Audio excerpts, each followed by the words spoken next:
नमस्कार दोस्तों, आज हम बात करने वाली है एक ऐसे टॉपिक पर जिसे आप सुनकर हैरान हो जाओगे। चंद्रयान 3 के बाद चांद पर क्या मिला? क्या आईएसआरओ ने चांद के साउथ पोल पर कुछ ऐसे सिगरेट भेजी है जिनके बारे में दुनिया को अभी नहीं बताया गया? क्या चांद के अंदर कुछ एंशिएंट स्ट्रक्चर है या एलियन टेक्नोलॉजी का प्रूफ?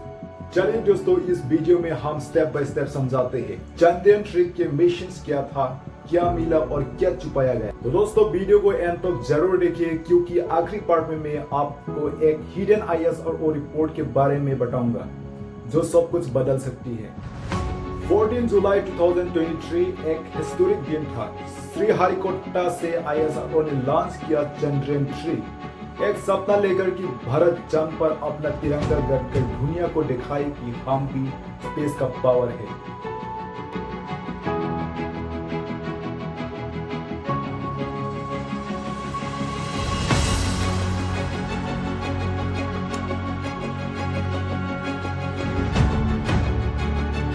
इस मिशन का गोल था चांद के साउथ पोल पर सॉफ्ट लैंडिंग, चांद के सरफेस का एनालिसिस, पानी, मिनरल्स और लाइफ के साइंस ढूंढना।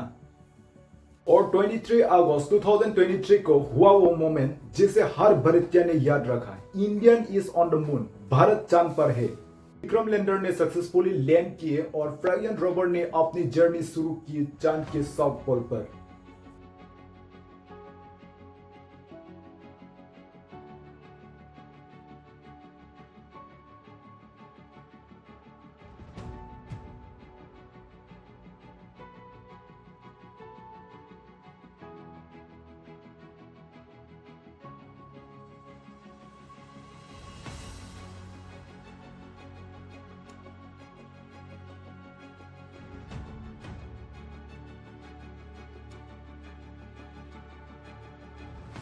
लेकिन जब ये रोवर ने अपनी सेंसर से डाटा बेचना शुरू किया तब आईएसआरओ साइंटिस्ट ने भी हैरान रह गए। दोस्तों, चांद का साउथ पोल पर दुनिया के सबसे डार्क रीजन में से एक है। वहां कुछ क्रेटर्स ऐसे हैं जहां सूरज की रोशनी कभी नहीं पहुंच पाती, मतलब परमानेंट शैडो। टेम्परेचर की बात करें तो 200 डिग्री सेल्सियस तक गिर जाता है।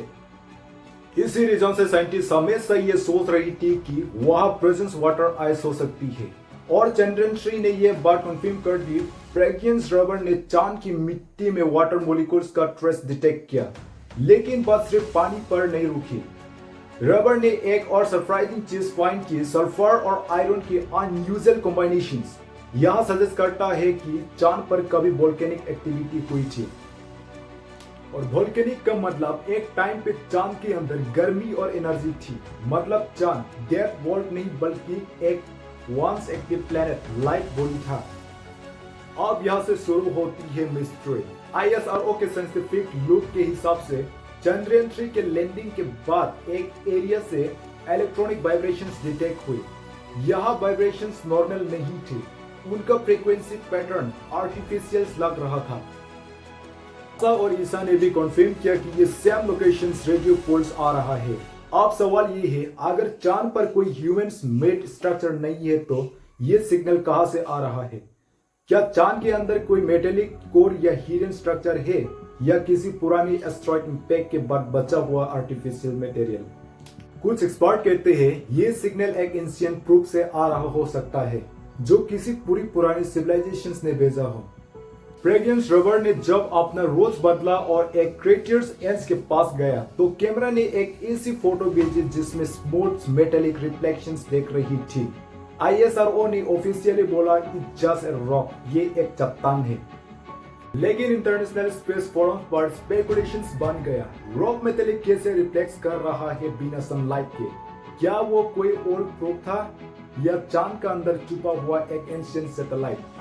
एक थ्योरी ये भी है, चांद पर 1960 के नासा के कुछ क्रॉस मॉड्यूल्स अब भी पड़े हुए हैं और उनका रिफ्लेक्शंस प्रज्ञान रोवर ने कैप्चर किया।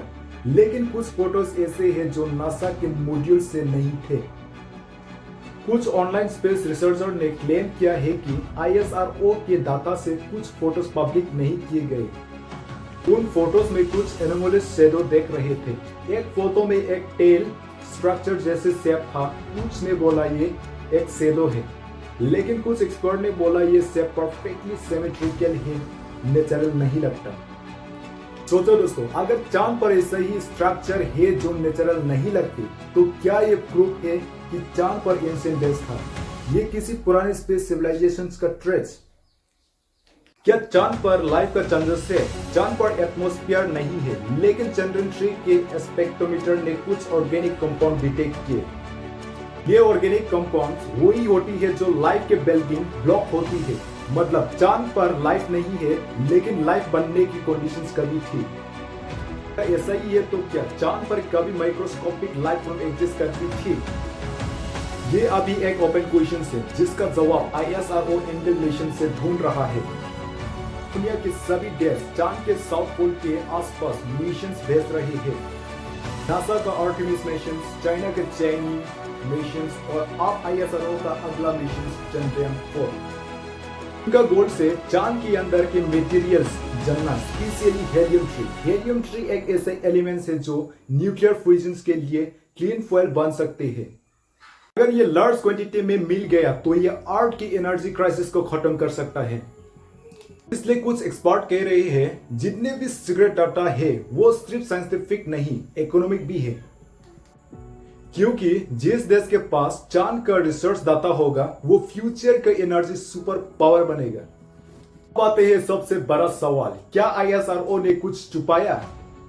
ISRO ऑफिशियली सिर्फ कॉन्फर्म डाटा को ही पब्लिक करता है, लेकिन इनसाइडर के मुताबिक कुछ अनएक्सप्लेन्ड रीडिंग और इमेज अभी तक पब्लिक नहीं किए गए। हो सकता है वो डाटा अभी वेरीफाइड हो रहा है, या फिर वो ऐसे चीजें जो लोगों के लिए तो मिस्टीरियस है। कुछ साइंटिस्ट का कहना है चांद की एक सिंबल रॉक नहीं बल्कि एक एंशिएंट टाइम कैप्सूल है। उसके अंदर ऐसे सीक्रेट छुपी हो सकती है जो ह्यूमैनिटी के ओरिजिन से जुड़ी है। तो दोस्तों, आप सवाल आपके लिए, आपको क्या लगता है चंद्रयान-3 ने चांद पर क्या सीक्रेट खोजा? क्या ये सिर्फ साइंटिफिक डिस्कवरी है या कुछ और बड़ा जैसे दुनिया से छुपाया जा रहा है? आपका ओपिनियन क्या है कमेंट बॉक्स में जरूर लिखिए।